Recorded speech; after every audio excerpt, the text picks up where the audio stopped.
O próprio Jesus, meus irmãos, nessa oração, nos mostra quem são os que pertencem a Ele.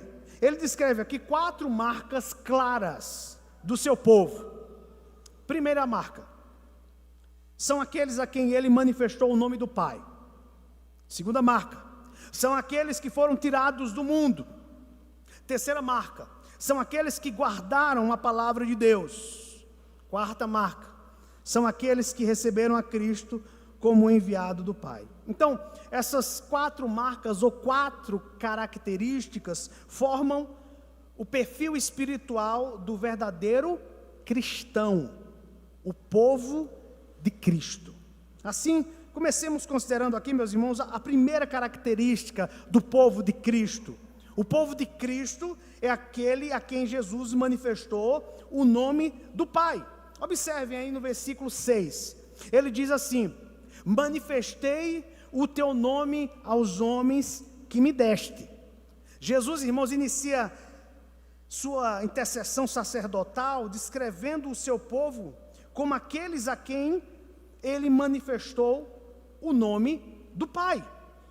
Essa expressão usada aqui por Jesus, manifestar o nome, é profundamente teológica, meus irmãos. Veja só, não é difícil de entender. No pensamento hebraico, o nome de uma pessoa representava a pessoa completa, representava o caráter daquele que possuía aquele nome. Então, quando Jesus diz que ele revelou o nome do Pai, ele então está dizendo que ele revelou quem Deus é para os discípulos. No Antigo Testamento, conhecer o nome de Deus era conhecer o seu ser, seus atributos e sua vontade. Por isso, o salmista ele diz com muita propriedade no Salmo 9, versículo 10: em ti, pois, confiam os que conhecem o teu nome. Só podemos confiar em Deus se de fato nós o conhecemos. E o autor de Provérbios também diz assim, Provérbios 18, 10: torre forte é o nome do Senhor, a qual o justo se acolhe e está seguro. Assim, quando Jesus afirma, manifestei o teu nome, ele está declarando, meus irmãos, que revelou plenamente o caráter do Pai. Ele está dizendo que revelou plenamente a glória do Pai. Ele revelou para os seus discípulos a natureza do Pai. Ou seja, tudo que Deus é, Jesus revelou. Seu amor foi revelado, sua justiça foi revelada, sua santidade foi revelada, sua misericórdia foi revelada, o seu poder foi revelado. Tudo isso revelado na pessoa do Filho. Cristo, ele cumpriu, meus irmãos, portanto, a profecia messiânica do Salmo 22, versículo 22, que diz assim: a meus irmãos declarei o teu nome, cantar-te-ei louvores no meio da congregação. Essa mesma passagem, meus irmãos, é citada pelo autor aos Hebreus, no capítulo 2, versículo 12, mostrando o quê? Mostrando que o Filho encarnado veio precisamente para tornar conhecido o Pai aos filhos da aliança. Então, irmãos, os nomes de Deus no Antigo Testamento, eles revelam as facetas do seu caráter. Jesus os manifestou dando-lhes cumprimento e plenitude cristológica. Veja só, Elohim, esse nome foi pela primeira vez manifestado em Gênesis capítulo 1, versículo 1, quando nós temos ali a narrativa histórica, quando Moisés diz que Deus, ele criou todas as coisas. Então, o termo que é usado ali para Deus é Elohim. E em Cristo, nós vemos o Deus que fez todas as coisas. Porque no Evangelho de João, no capítulo 1, versículo 3, diz que tudo foi feito por meio dele, e sem ele nada do que foi feito se fez. Tudo foi por meio de Cristo, formado por meio de Cristo, porque Cristo, segundo diz Colossenses e o próprio Evangelho de João, Ele é o Criador. Por isso que Ele revelou o caráter de Elohim. Também Ele revelou El Shaddai, o Deus Todo-Poderoso. Esse nome aparece pela primeira vez em Gênesis 17, versículo 1.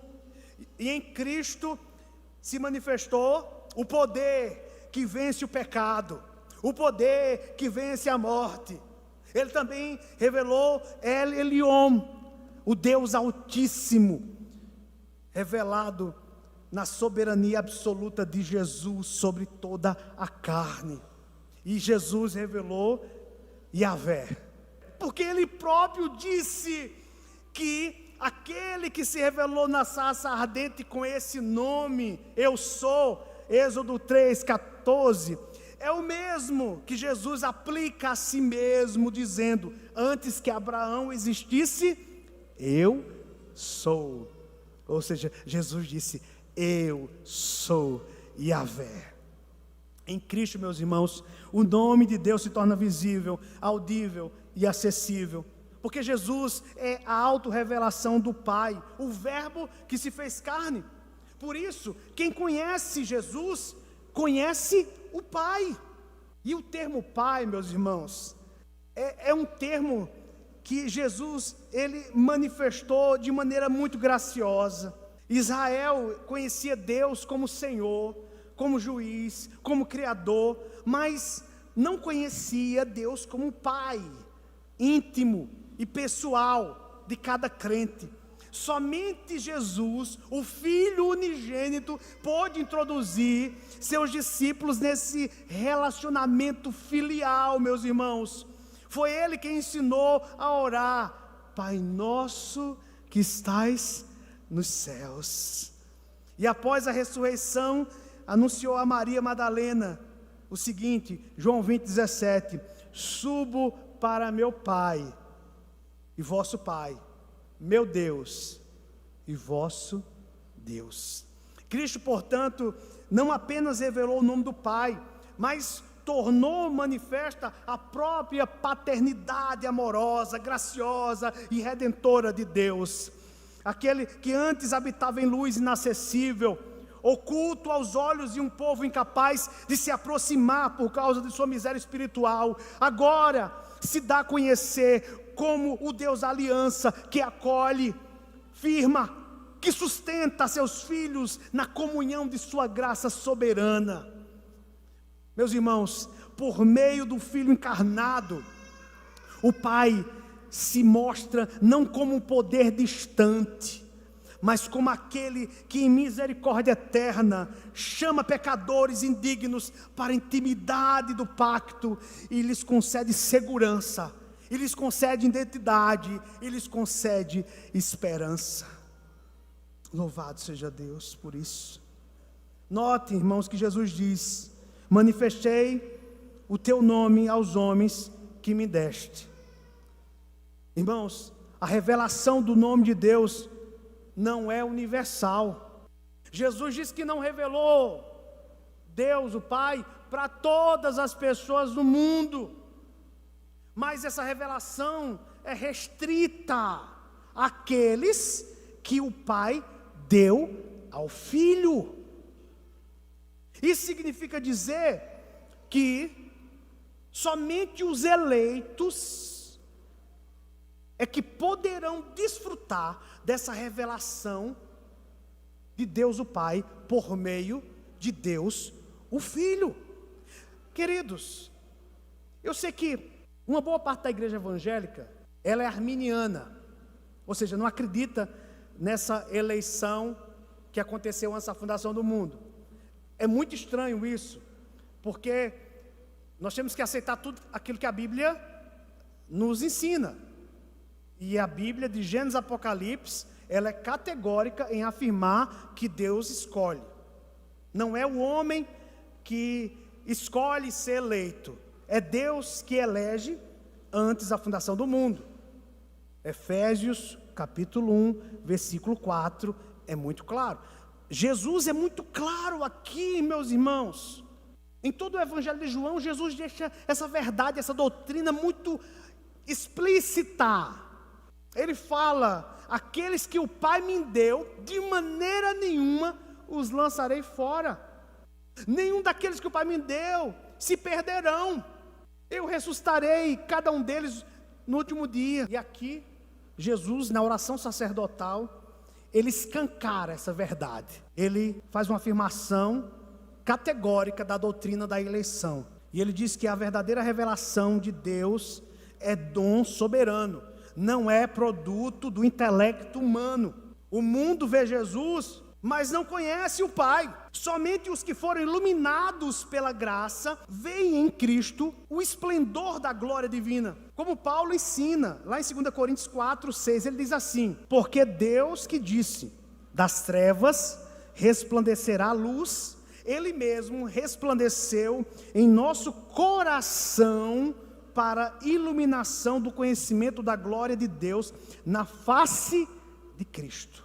Então, meus irmãos, a oração de Cristo aqui nos ensina que nada é mais importante na vida cristã do que conhecer Deus. Não é um conceito genérico da divindade que nós temos que conhecer, mas conhecer de maneira pessoal, porque conhecer seu nome é refúgio, conhecer seu nome é força e salvação, porque muitos professam fé em Deus, mas não conhecem o seu nome, ou seja, não conhecem o caráter de Deus, não conhecem os atributos de Deus.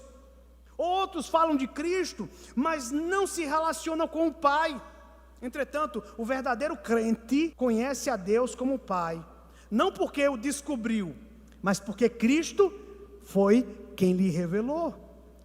Se alguém ainda não conhece a Deus dessa forma, Jesus diz assim: vinde a mim e eu vos revelarei o Pai. Queridos irmãos, a fé cristã não é meramente aderir a uma doutrina. A fé cristã é entrar em comunhão pessoal com o Deus revelado por Cristo, cujo nome é vida eterna. Então, queridos irmãos, o primeiro traço do povo de Cristo é este: eles conhecem o nome de Deus. E vocês sabem, vocês ouviram? Conhecer o nome de Deus é conhecer quem Deus é conhecer seu caráter, é conhecer o seu ser, é conhecer os seus atributos, é conhecer a sua vontade.